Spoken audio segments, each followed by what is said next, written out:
I'd like to welcome you today to our webinar, Scaffolding Techniques with Low-Level English Language Learners, presented by Reid. And he's got some great instructional techniques to share with you today. This is the first in a series of webinars. It's a little bit different type of webinar that we are trying out, a different webinar model. I'll talk a little bit more about that in just a second. But first, I want to talk about the fact we've had already a few questions about, are we recording? We are indeed recording. So within about a week, you're going to get a follow-up email with a link to the webinar recording. Stephen has agreed to share his slideshow, so you'll have access to that. We'll send out a little summary sheet of kind of the key points that Stephen shares with you today. We'll also send out a transcript of the chat and the Q&A. The chat, a lot of times participants will share links and resources in that chat. And so we always want to make sure that people have a copy of that. You will be getting a certificate for your attendance today. I know that's important for some of you who need this for professional development credits. And then the last thing that'll be included in that follow-up email is some links to small group coaching sessions. And this goes to what I was talking about earlier, that this is a little bit different model. So this is a training project that is sponsored by Dollar General called Teacher Training Plus. And the idea is that we recognize that a lot of times teachers and tutors especially get a lot of upfront training before they get started working in the classroom or with an individual student. And then once they get started, you know, they may run into issues that they don't have solutions for, and they need some additional training. And so they might attend a webinar or go to a conference, but then they get back and they try to implement those teaching strategies, and they run into kind of similar problems. They don't work exactly like the presenter explained them. So these coaching sessions are designed to address that. So the idea behind it is, after Stephen presents his variety of instructional techniques today, we'll give y'all about a month to go back and implement some of those strategies with your students. If you're having trouble, having questions about how to implement those, in about a month later, in that email, we're going to have links to small group coaching sessions that you can sign up for. And there'll be a small group of up to 10 teachers, and they'll be with Stephen, and we'll have them scheduled at different times during the day and during the week. So we'll try to accommodate everybody's schedule.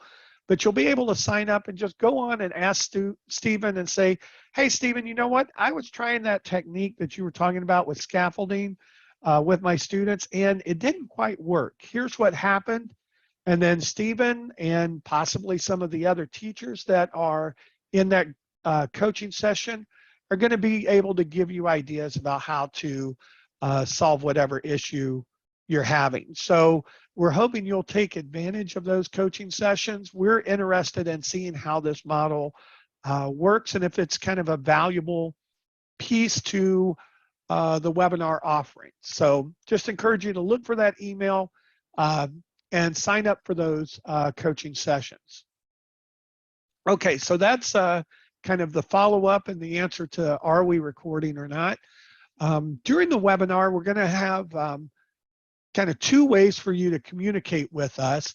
We're going to ask you to use the chat. You guys have already used it to introduce yourself, to share links and resources with the group, to ask questions of the group. Does anybody do this? Does anybody do that? That sort of thing.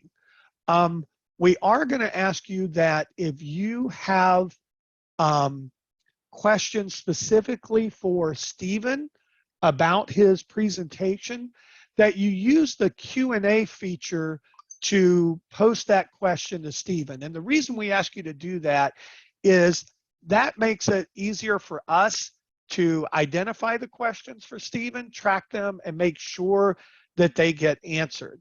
And I know we've scheduled this webinar for an hour, but Stephen has agreed to stay on kind of past the top of the hour. And so if we don't get to the question that you asked, we'll be able to ask that to Stephen. It'll be recorded.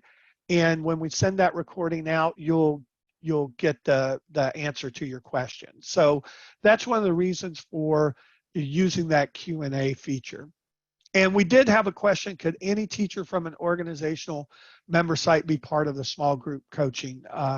Yes, so really they're for anybody that attends the webinars, and you don't have to be a pro literacy member, but anybody that attends the webinar, or if you go back and share the webinar with your colleagues and they have problems implementing the strategies, yes, they can sign up for those coaching sessions. Now, those coaching sessions are limited. We're going to have 8 of them, and they're limited to 10 teachers a session, so they're going to be pretty small. So, kind of take that into account.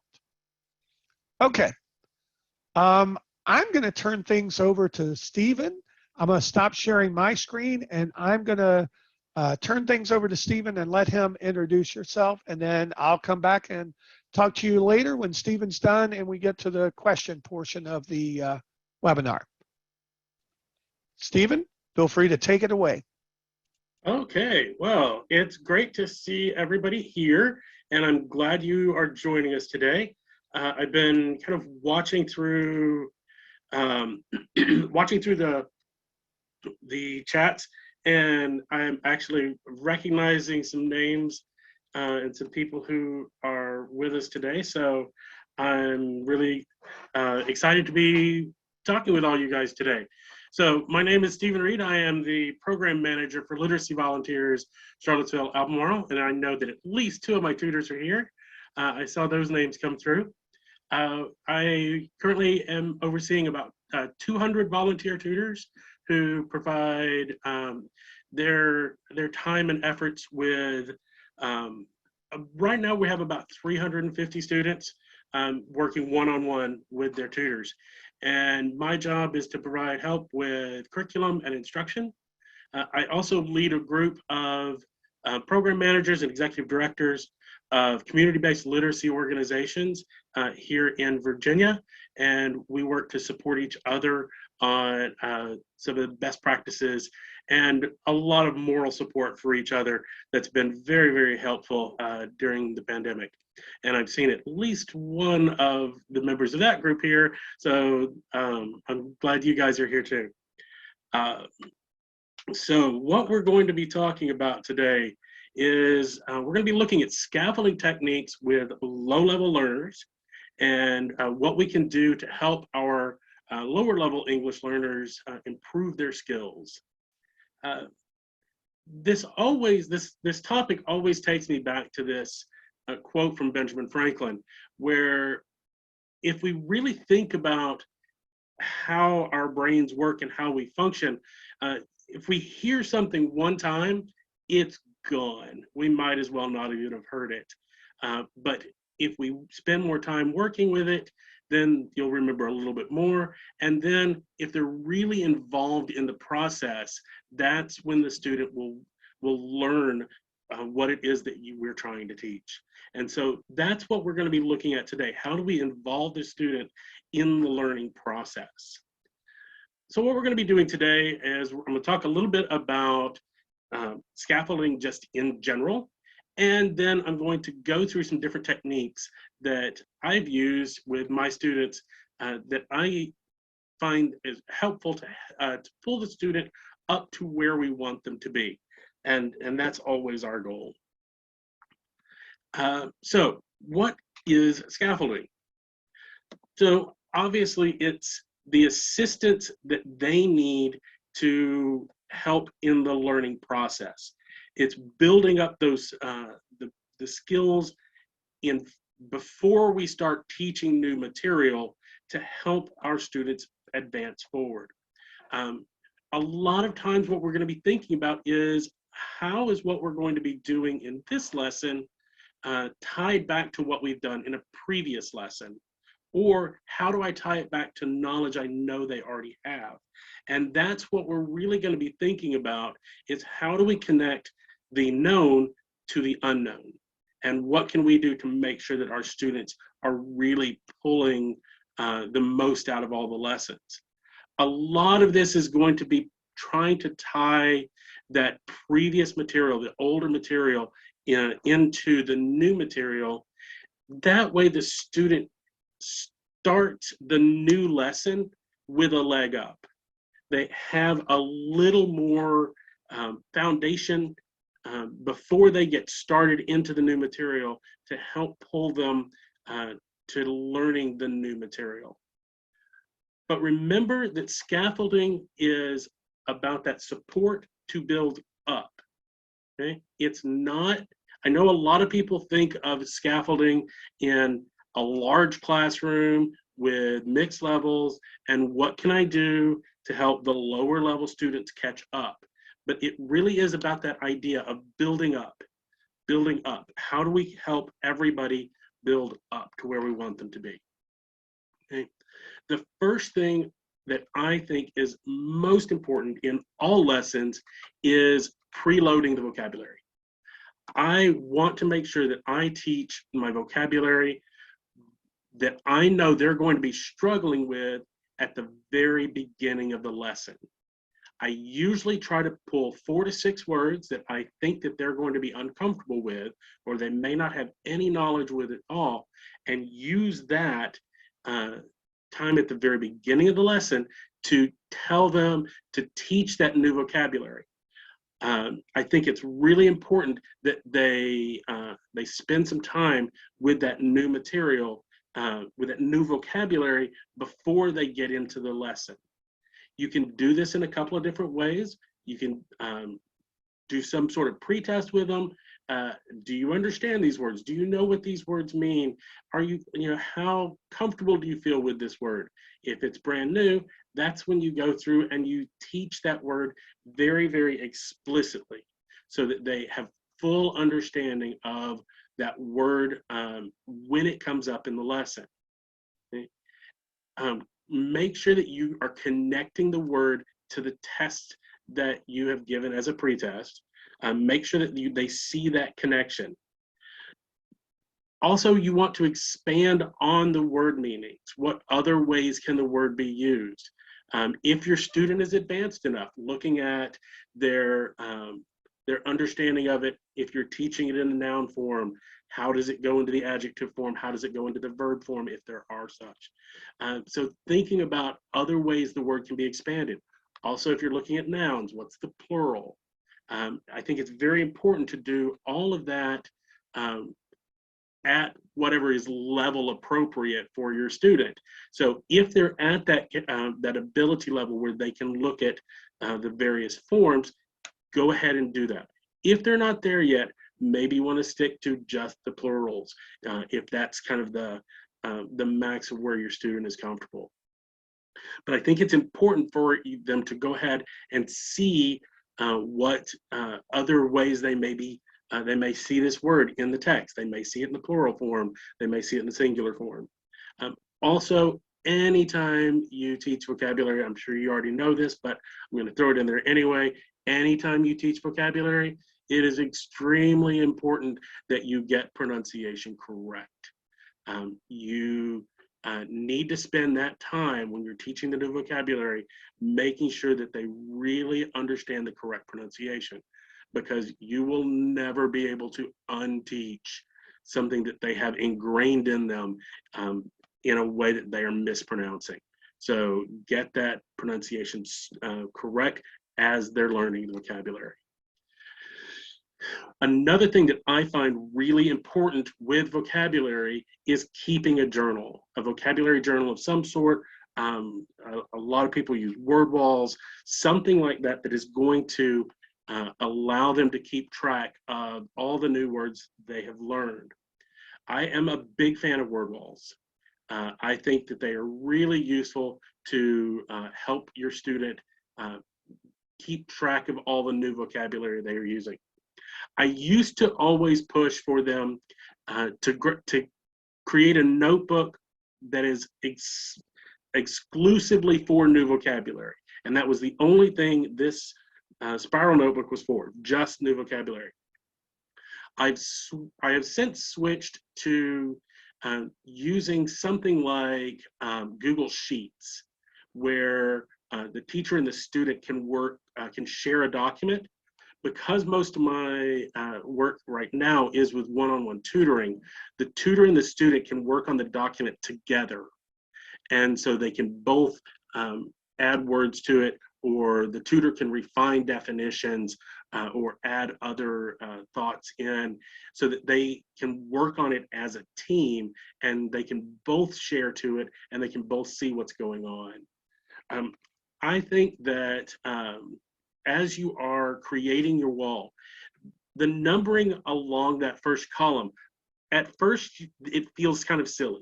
Like, why am I putting the number on here? I don't really need it.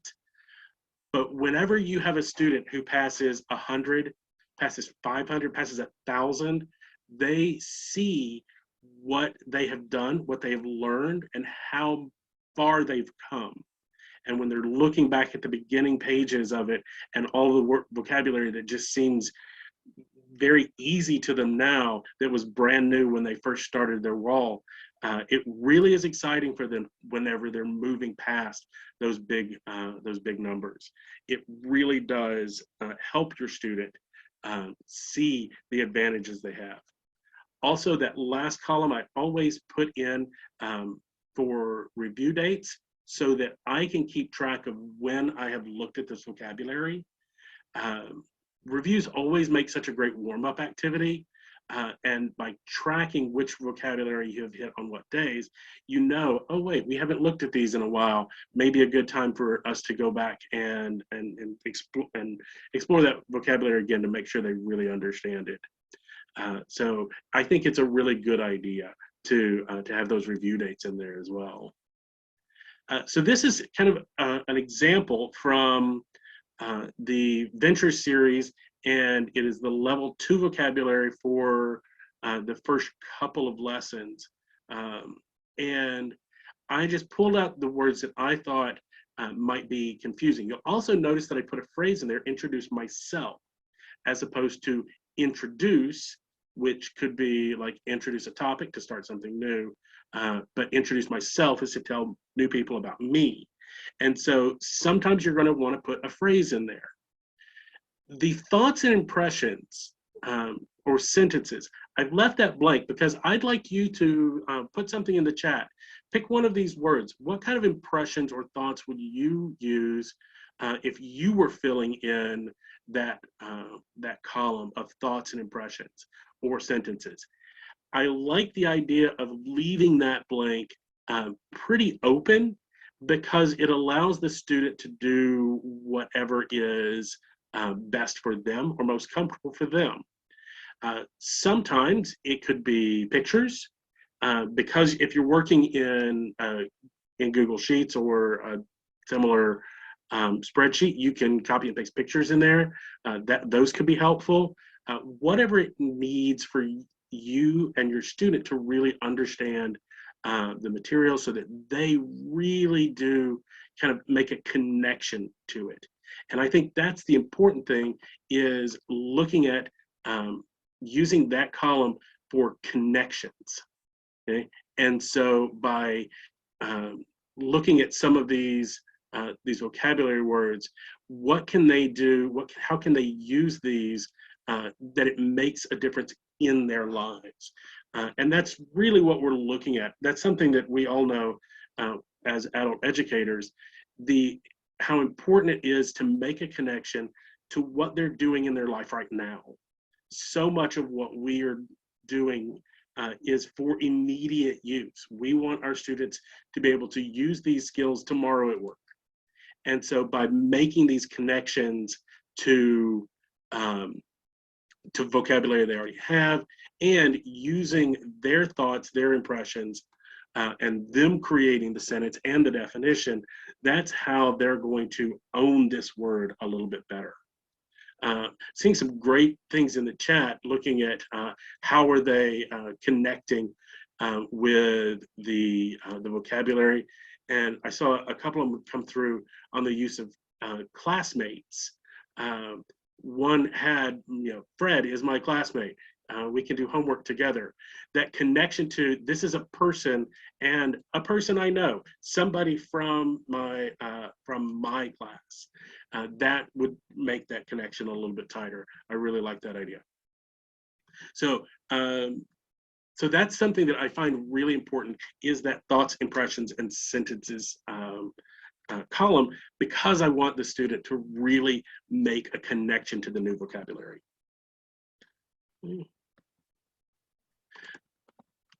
Stephen, before we move on from vocabulary, there are a couple of questions in the chat or in the Q&A. So the first one is, can you please give an example of explicit teaching of vocab? So there, what I'm talking about is taking the individual word and really kind of breaking it apart so that the student fully understands their meaning. And that's where the word wall would come into place, where we have that connection to not just the definition, but also their thoughts, impressions of how that is connected. Thank you. Would expanding the word be include multiple meanings, or would that be confusing for a student? That's going to depend on the level of your student, I think. For some students, they're going to be ready for multiple definitions, and some you were probably going to want to stick with the one that is used in your textbook. And so that's one of those case-by-case situations. Sometimes you're going to have a student who is very ready for the multiple definitions. Some of your students just aren't there. Okay, thank you. And then the next couple of questions kind of go together in explaining what exactly a definition is to a lower level student. Can you address using definitions versus translations, or could you use pictures or examples of other things that are helpful for the lower level learners? So that's the great thing about doing, about creating your own word wall, is that you can adjust it to work with your students. If you're working with a student who is at a very basic level, who has almost no English whatsoever, but is literate in their own language, using a translation is fine. That's going to be very helpful. So instead of putting in that definition column, or maybe add in another column that says translations. So use the translations. If you have a student who is pre-literate in English and in their first language, pictures may be the better choice. And so you can copy and paste pictures from the internet or other sources that will help them get there. So the nice thing about a word wall is you can modify it to work for the student you have.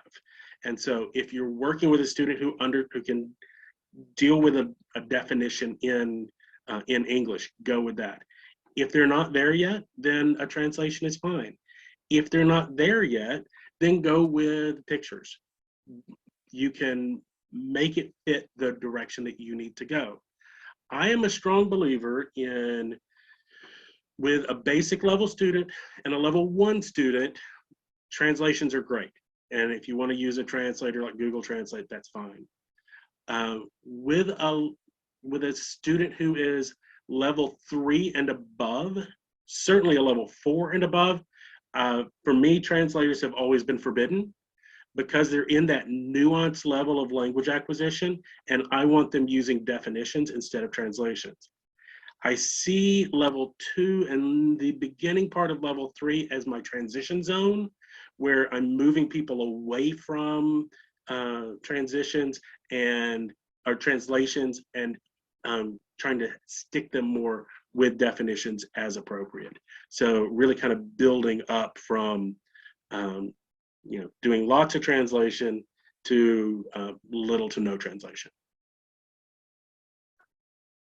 Thank you, Stephen. That's it for the vocab questions. Oh, great, thanks. The next thing I want to look at is tapping into prior knowledge. One of the nice things about working with adults is they come to you with such a rich background that you can use their culture, their lives prior to joining your class as part of your teaching.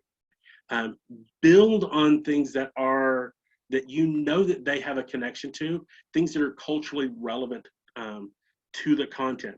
How is this same idea viewed from their culture into, and then how does it connect to English and the American culture? So pulling those things together, how do we make those connections? You can use translations from literature, folk tales, or stories from their culture. If you are working with high enough students, have them write their folk tales in English, translate them for you, and use that as a way to teach sentence structure, as a way to teach new vocabulary. But using that connection between something they already know and into English, that's going to help your student really kind of develop and own the language that they're learning. Also, I think it's a good idea to really kind of do what you can to fit the material into places where your students are already interested. Find out what your students enjoy, whether it's cars or music or whatever is important to them. If you build around that, it's going to help them. I have a basic literacy student right now who he is really, really into online gaming. And his tutor, not so much into online gaming, but she's using that because it's working for him. And she said she's learning a lot about online gaming, but what she's doing is making him write post to Reddit threads so that he is working on his sentence structure and his vocabulary and writing and his basic writing skills, and posting that into a forum and connecting with other people through something like Reddit. That way he gets the practice to work on his sentence structure, work on his vocabulary, but he's doing it in something he's interested in. Because he has that interest, his improvement level has gone way up because he's connected to it. And that's really what's important, is what's that connection to what he's already interested in and what he already knows, and building that and connecting that into what he is needing to know. A lot of this is going to be done through bridging, and that is connecting your previous lessons or your previous material into the next lesson. How can you weave that material together in such a way that it is more meaning for your student? And so what's that connection between last week or 2 weeks ago or 3 weeks ago and then what we're learning today? Sometimes these bridges are super easy. The textbook series I use, Ventures, has thematic units. So while you're working through a unit, everything in Unit 4 is about health and healthcare, going to the doctor, and body parts and body aches and anything to do with health. And so as you're moving through that unit, you can really be thinking about how, okay, last week we were looking at different ways of saying that you're ill or describing how you're feeling. This week we're going to be talking about going to making a doctor's appointment. And so that connection between the last lesson and this lesson is really kind of set up for you. Those are super easy, building those bridges. Where it gets tricky is in that same textbook series. Unit 4 is about health. Unit 5 is called Around Town. And the first lesson in Unit 5 is like at a bus stop or a bus station, trying to find the how do you get around town via the bus? And so that's where it gets a little bit trickier. But the through line is there. That's what we need to be thinking about. How do we find that through line between Unit 4 and Unit 5? So the first thing that jumped to my mind was last week we were talking about making a doctor's appointment. This week we're going to talk about how do we get to that doctor's appointment once we made it. So we spend some time looking at the bus schedule, or we look at directions to get around town. Find that connection, find that through line that is going to help you get to the next lesson. Sometimes you're going to have to work pretty hard to find the through line. The bridging is not always super easy. Sometimes you may have to jump back a few weeks to remember back a few weeks ago, we were talking about such and such. That's going to be connected to what we are in now. So sometimes you have to dig a little bit deeper to find that through line, or you have to jump back a few lessons. But it's always going to be helpful for your student if you can make that connection to previous lessons.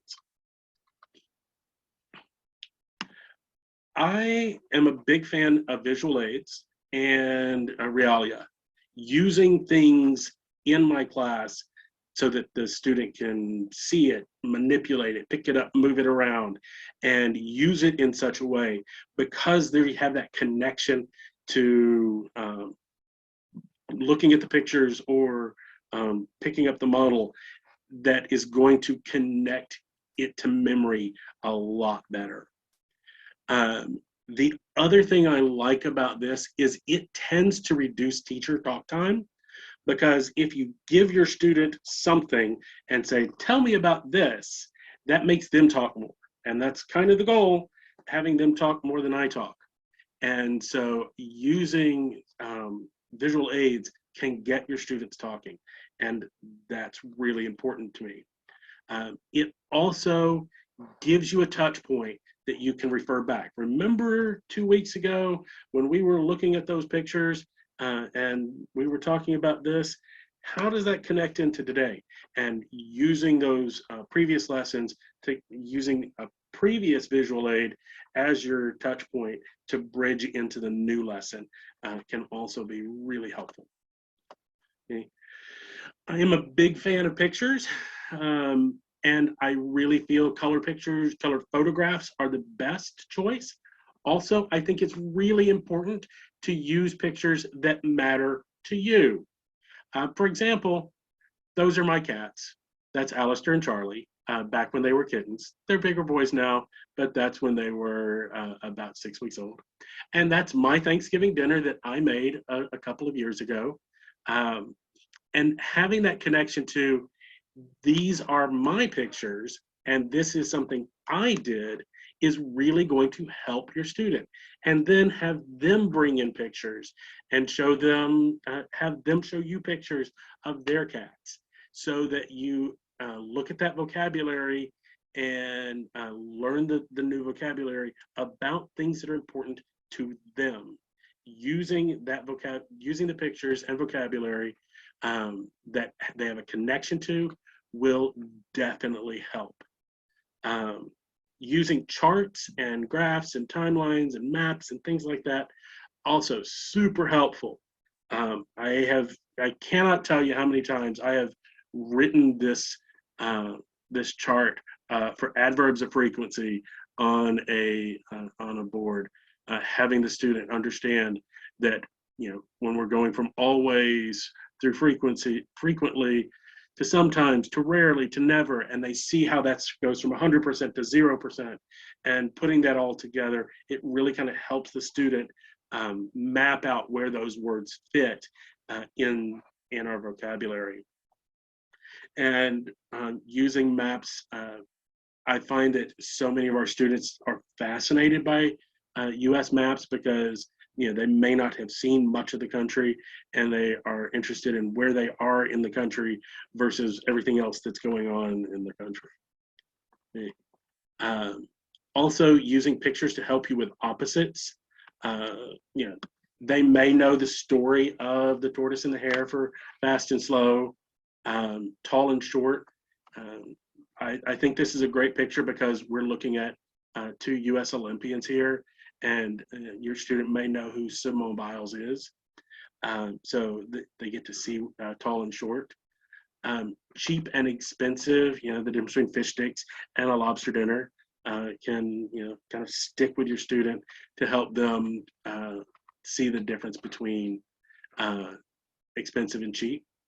I also think that visual aids are a great way to look, dig a little deeper into opposites, because you can also use visual aids to help your student when they're looking at connotations and nuances of vocabulary. So thinking about the difference between interested and questioning. So interested has a positive connotation to it, so that we're thinking, okay, he's really engaged. Questioning is very neutral. It doesn't really have a positive or negative to it, but they're clearly synonyms, but they're not exactly the same. And then if we go as far as nosy, how that has a negative connotation, and you can see in the pictures how those 3 words are related, but not exactly the same. So using those pictures to kind of help you, even with a higher level student, as you're trying to pick out the nuances of language. I also have a firm belief in Realia in your classroom, using things that your student is going to see. In this case, the Kroger ad there is from my local Kroger. The weather map there is for Charlottesville, Virginia. The bus map there is for Charlottesville, Virginia. All of those are connected to the things that are important for them here, for their life here. And so they could take that bus map and use that for finding a new route home for themselves. It's not a general bus map of a place they may never go. It's something that they can use themselves today. And that's always important to me. How immediate is the application? This is one of the areas where I find that we as teachers struggle with the most. One of the things that we like to do is help. That's why we got into this profession. We want to help. So when we ask our students something, one of the first things we want to do is jump in and help. We ask them a question and we immediately want an answer. If they don't give us one right away, we feel like we have to jump in and help. But we need to be thinking about the fact that when you ask a lower level student something, they are taking what you have told them, and then they are translating that into their first language. Then they are thinking about their response. They are translating that response back into English, then realizing they don't know most of the vocabulary they need for that translation. So they take it back to their language, find the words they do know, translate that into English, and then they speak. That takes time, and you have to give them that time to process. So really, sometimes it's better to back off. Some students need to talk it out. I was doing an intake with a student yesterday who I would ask a question and she would start her response and then she'd be okay, como se dice, and figure out the word that she's needing to say in Spanish and how does she translate that back into English. And then after a couple of seconds of literally talking out her response to herself, then she would give the full response to me out loud enough that I could understand what she was meaning and what she was how she was answering my question. So give them that time to process. Sometimes the best help you can be is don't help. Like, stop trying to help. Let them work on it for a second. Pause, give them a chance to think. But you need to be watching their body language, watching their facial expressions, watching verbal cues. you will, as you work with your students, you're going to learn, when is it that they really understand and they're trying to process, and when is it they have no idea what you just asked them and they don't know why you stopped talking. So, I always think about the smile and nod uh, philosophy. If they're smiling and nodding, particularly if they're smiling really big and nodding really fast, they have no idea what's going on, but they really appreciate all of the help you're giving them. Thanks so much. Not sure what's going on right now. And that's great. Like, that's useful to understand. But what you need to do is think about how can you, when do you need to help, and when do you just need to hold back a little bit. Count to 10 before you jump in and help too much. I think sentence frames are a fantastic way to kind of get your student started. This means they don't have to produce everything on their own. They only have to find certain bits and pieces. But even among these,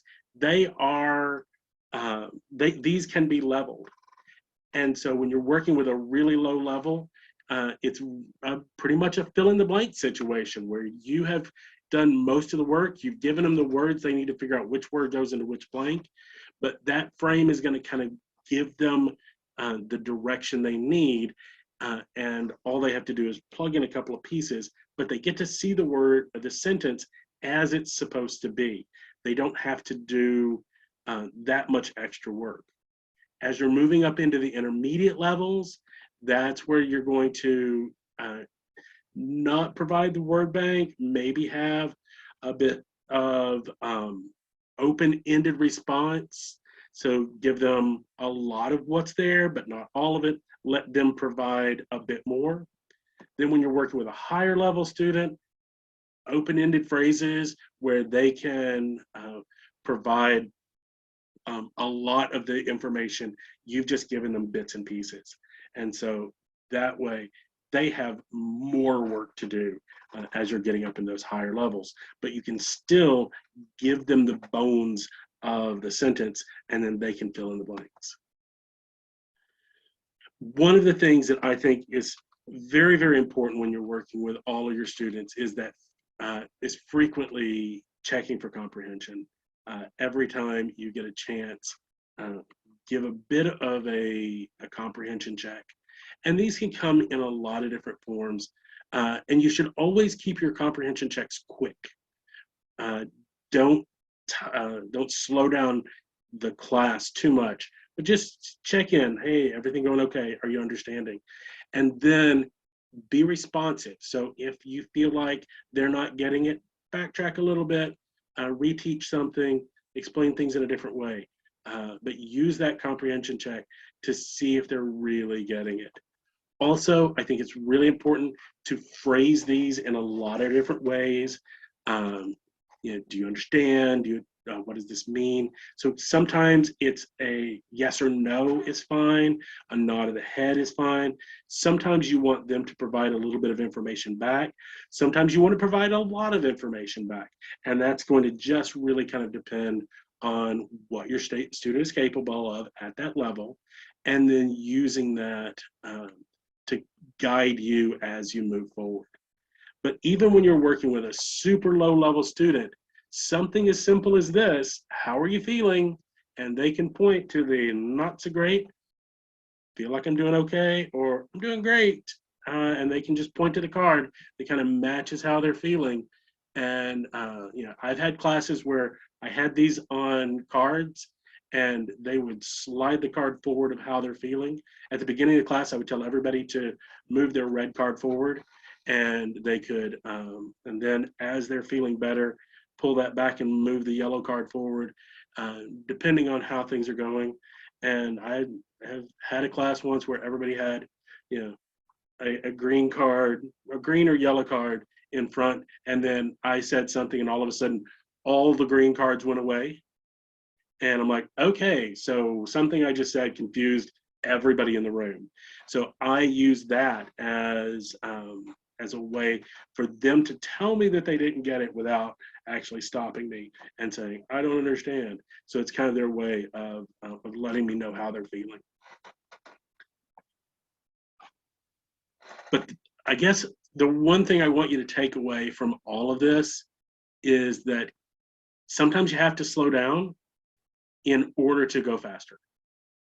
You have to backtrack a little bit. You have to spend some time looking at things we've already done in order to get your student through the material a little bit quicker. Okay. So who has questions for me? I know I've gone through that very, very quickly.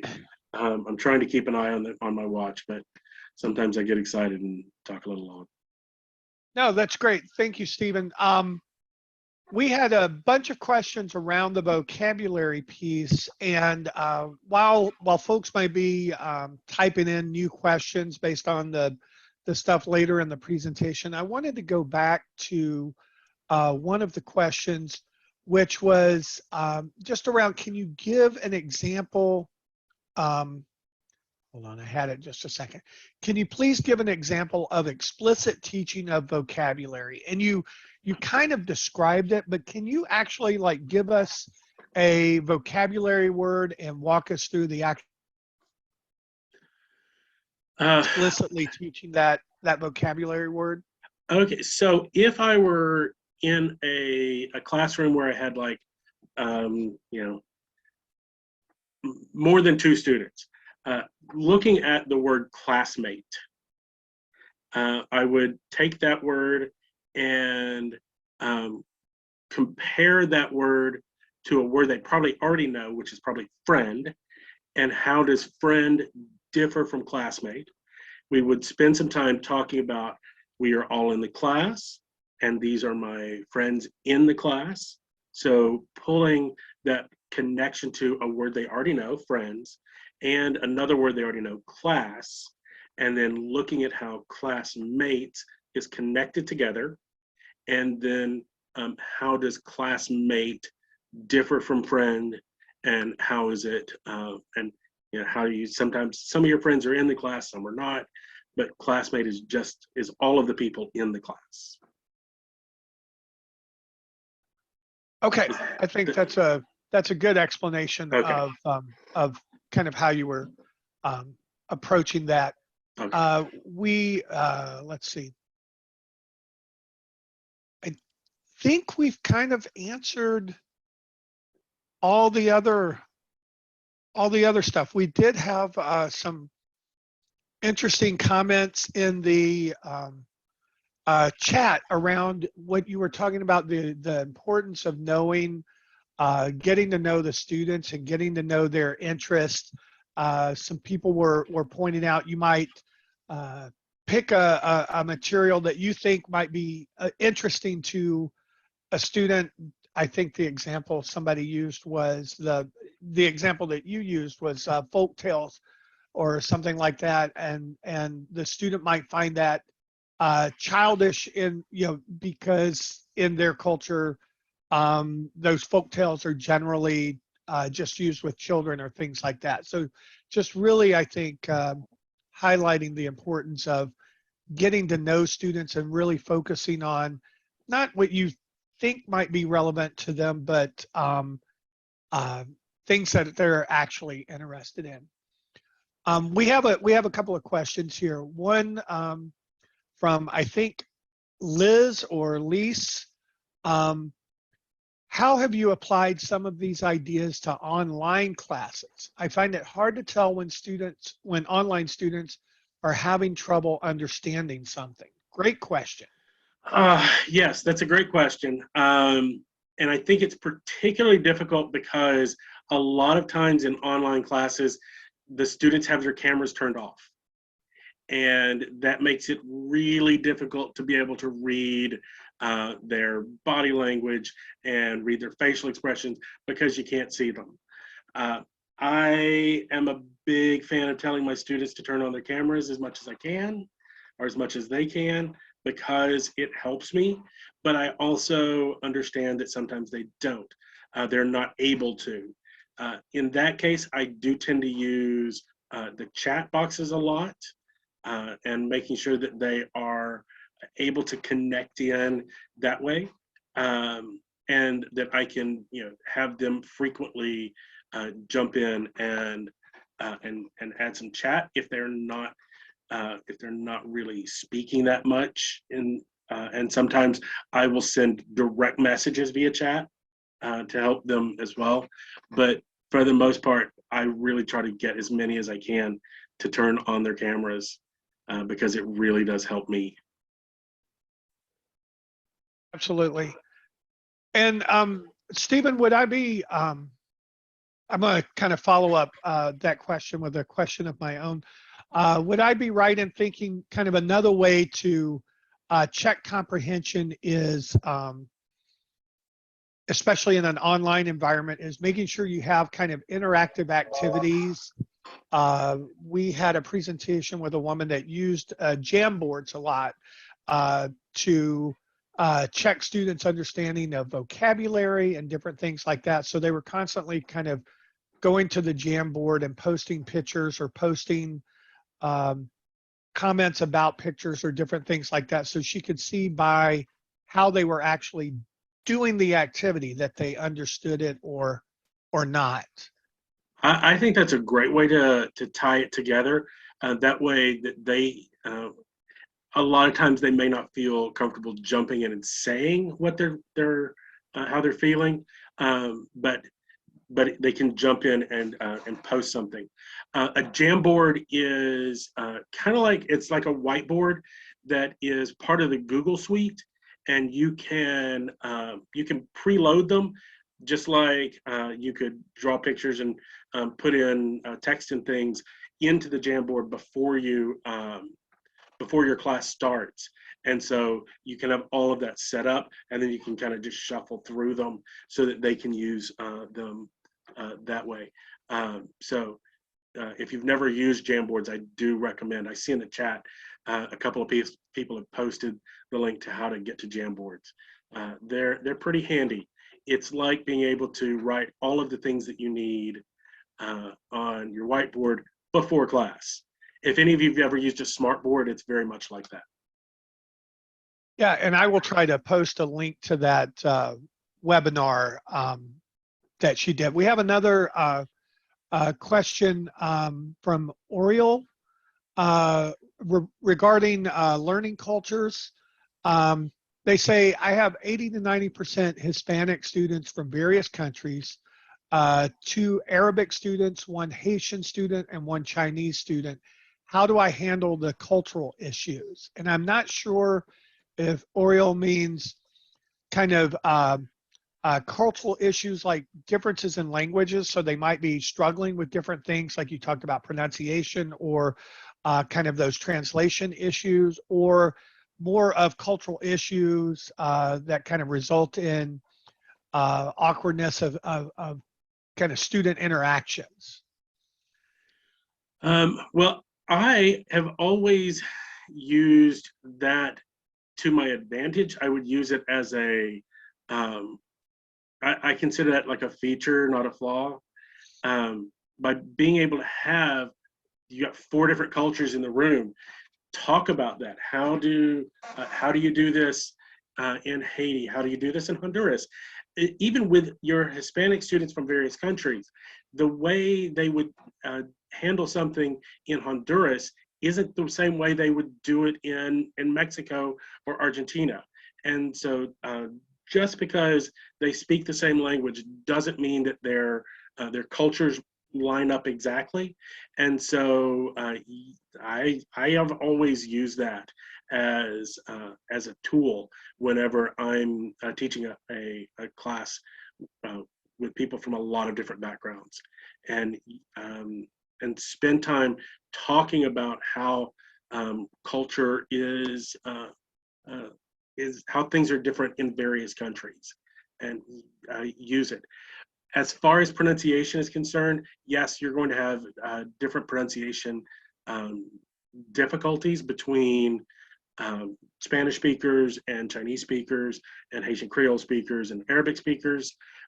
All of that is something that you will need to be thinking about, and you also kind of set me up for my next presentation with this, which is on working with pronunciation. And we'll see when that date is in a few minutes. Yeah, I'm very good at promotion like that, Stephen. I just want to remind everybody as we're getting close to the top of the hour that Stephen has agreed to kind of stick around and make sure everybody's questions are they get answered, but we will cut off questions at the top of the hour. So if you think you have a question, go ahead and take time now to type that into the Q&A thing there. And while we're giving people some time, we'll get back to the questions in just a second. Stephen, can you advance your slide? I think we have those webinar scheduled on the next slide. I think you are right. Yes. So just to let folks know, we have in this project, we have 4 tracks, one for English language learning, one for high school equivalency, one for using published materials in instruction. And that's kind of generic techniques. You might call them kind of classroom management techniques, but how do you kind of use published materials in the less than ideal classroom settings for which they were designed. And then we have a basic literacy track. So you see there our first webinars in each one of those series. And then on the left, you see that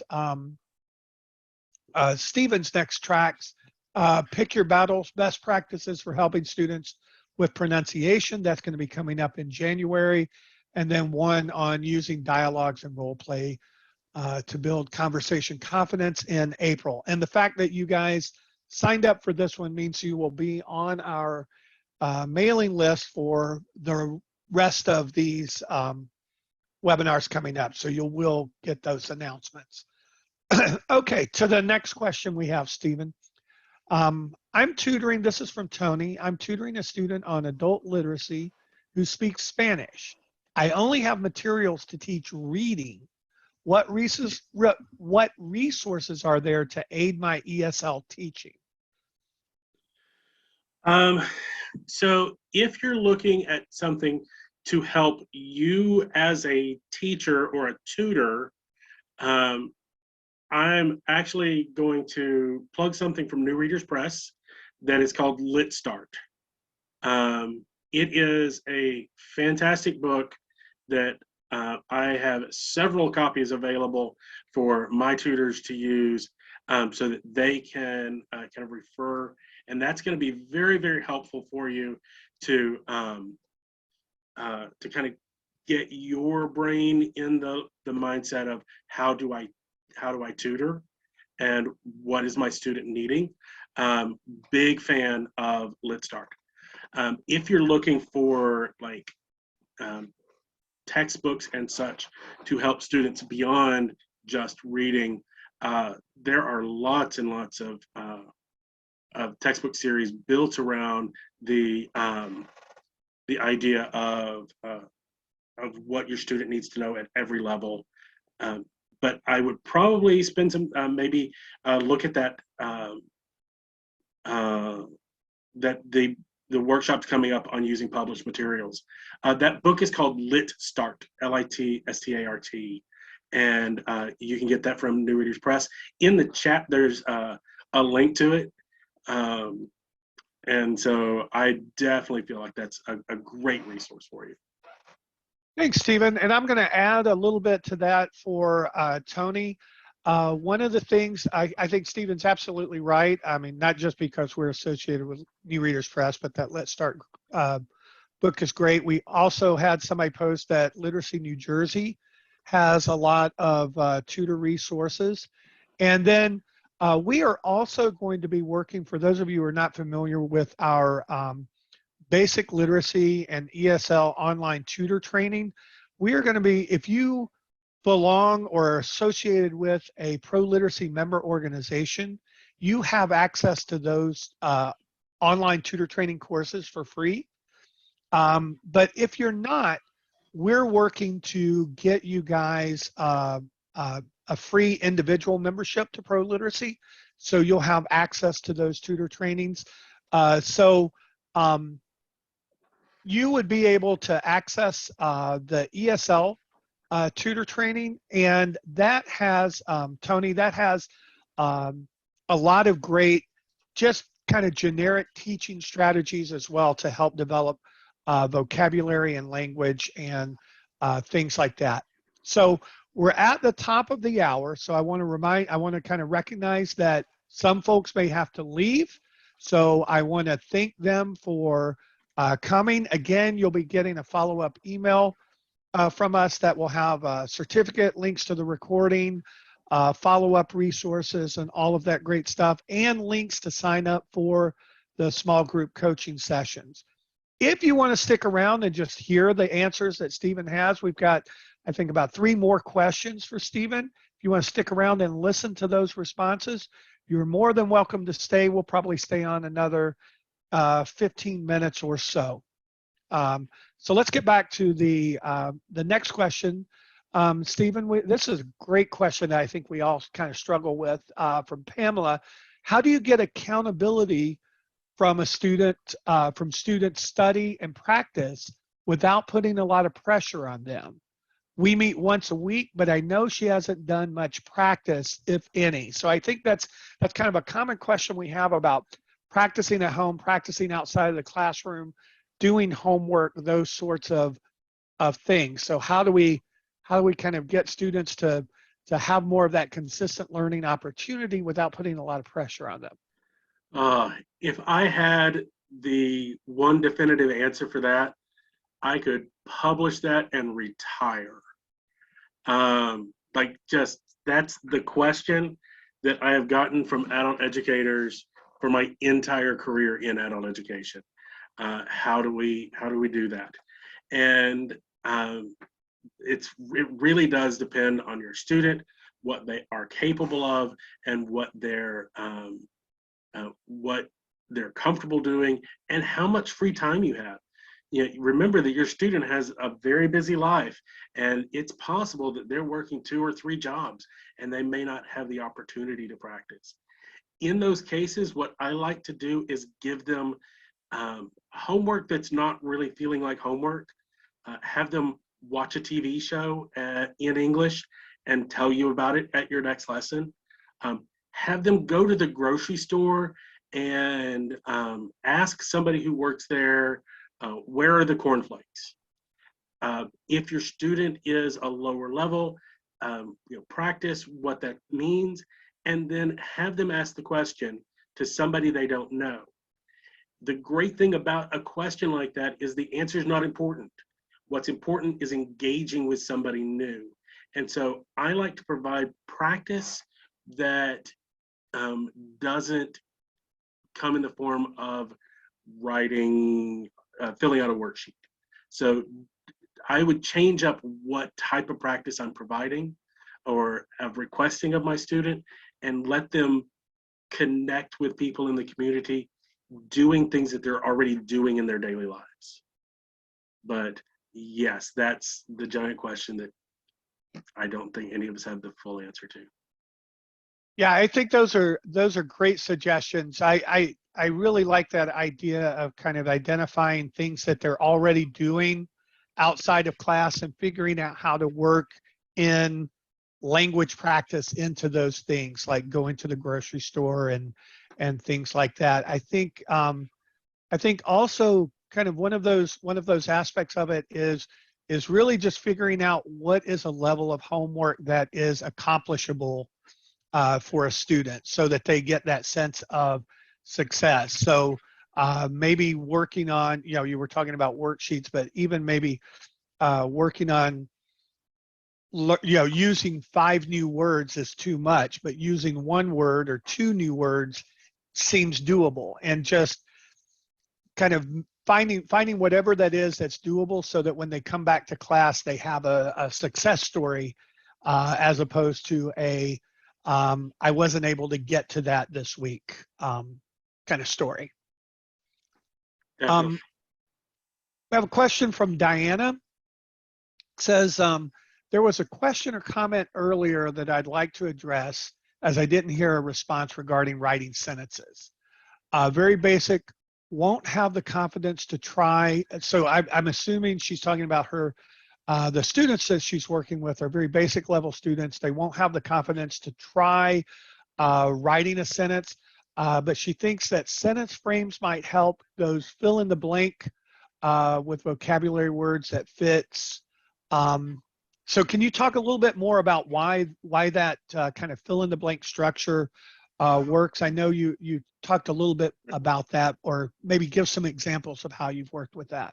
Well, I think that particularly with a really low level student, fill in the blanks are a great way to help your student kind of give them most of the pieces they need in order to write the sentence, and then they can just take the words that they need and put them into the blanks. But I also do tend to take that a step further, and instead of having them just write the words into the blanks on a separate sheet of paper, I want them to write the entire sentence as it's supposed to be in its entirety, not just the new words, so that they are looking at the idea of writing the entire sentence, not just filling in the blanks. So you can use that kind of as a stepping stone to get them to where they're a little more comfortable with a bit more open-ended sentence frame or a sentence starter. And so instead of just having the blanks, but really kind of get them into the practice of writing the full sentence. Great. Yeah, and I think one of the things about those fill in the blank activities as well is, and just the sentence frames and things like that, is that it also takes away that fear of spelling, which I know for native English speakers is one of the big fears that they have around writing, is misspelling words. And so when you're providing all of that and it becomes kind of a copying exercise and choosing the correct word, it really takes some of that fear of using incorrect grammar and spelling out of the equation, and they can really focus on more of those structural pieces. We have a question from Judith. Speaking of online tutoring, one-to-one, she says Zoom and Google Meet used to be free for 2 people. Now it's only 40 minutes, which is kind of too short to have a lesson. Does anyone know of another free vehicle for online tutoring, or maybe suggestions for how to maximize that 40 minutes or anything like that? Has anybody used Skype? Okay, so the first thing that whenever my tutors were running into it, the first thing I'm like, well, after 40 minutes, take a break, go refill your coffee, run to the restroom, then start another one and jump back in. It doesn't limit you to 40 minutes per day. It's just 40 minutes for that session. So just start another one. And that, if you feel like that really is just breaks your flow too much, I have used Skype, but mostly as just a chatting type situation. They don't have, and I'm going to say this, back in like a year and a half ago, they didn't have a lot of the screen share and other bells and whistles that Zoom does. And so a lot of that just didn't work as well. But you can, work, you can have like a Skype window open and be working in a Google Doc together, and that kind of will work. But personally, I find just take a break, and then send them a second link and then jump back in. After 40 minutes, most of us are kind of tired of Zoom anyway, and getting up and stretching our legs isn't really a bad thing.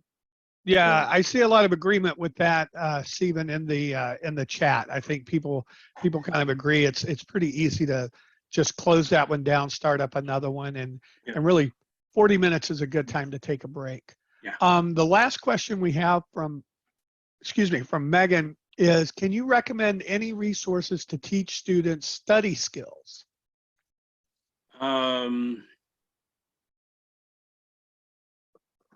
Purdue University has a lot of stuff on study skills, but I've not really used that much with lower level English language learners. I've taken like some of those things and kind of adapted them.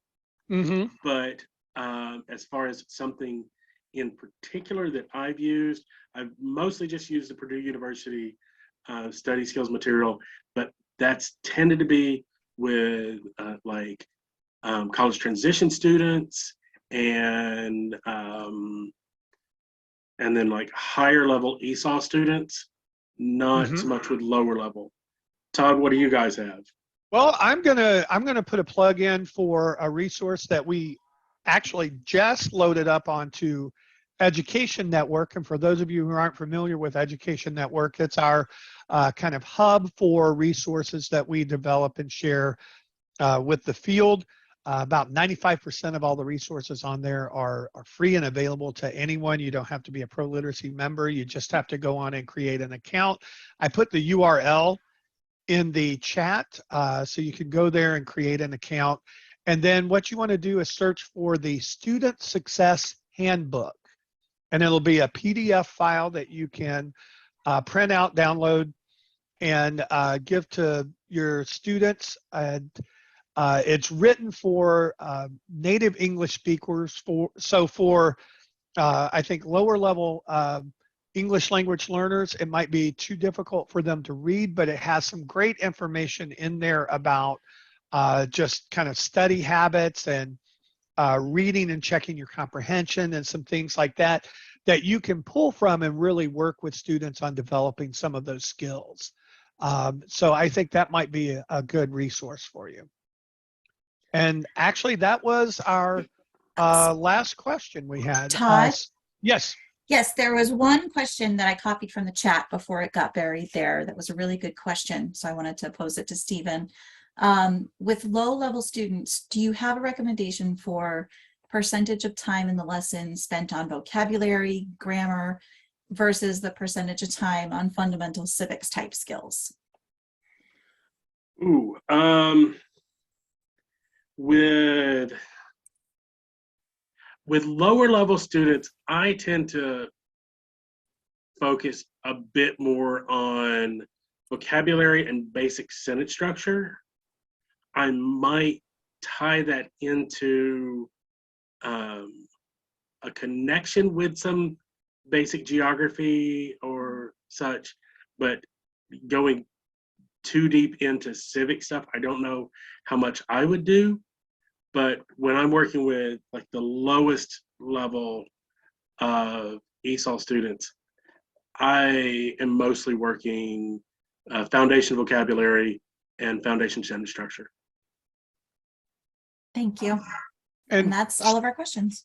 Stephen, if actually, and Lauren, if I can add to that, again, to plug our ESL online tutor training materials, Module 4 talks about lesson planning, and it gives you kind of a generic lesson plan, and it really looks at, in a lesson, what is the percentage of time I should spend with the warm-up, teaching vocabulary, teaching dialogues or conversation, pronunciation, grammar, reading, writing, and just kind of the wrap-up.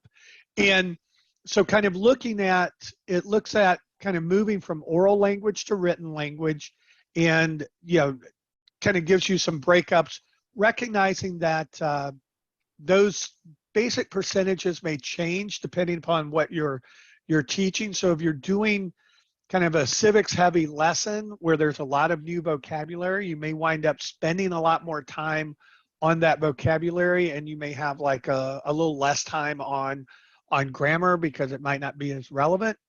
But I would suggest you take a look at that. Whoever had that, whoever posed that question in the chat, take a look at that Module 4 in the ESL online tutor training. And then the other point that it makes is you kind of have those categories of reading, writing, vocabulary conversation, and all of that gets contextualized in whatever content that you're working on. Stephen talked about kind of those life skills, going to the grocery store, reading the map. It might be civics, whatever those things are.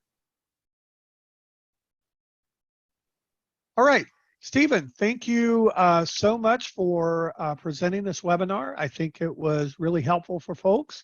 And thank you everybody that kind of stuck around. It looks like we had over 80 people that stuck around to hear your responses on everything. So we hope to see all of y'all back for Stephen's next session in January. And again, kind of check out some of the other presentations on the other tracks if you're doing basic literacy or high school equivalency work. And we'll see you later. Thank you, everyone. Thanks so much.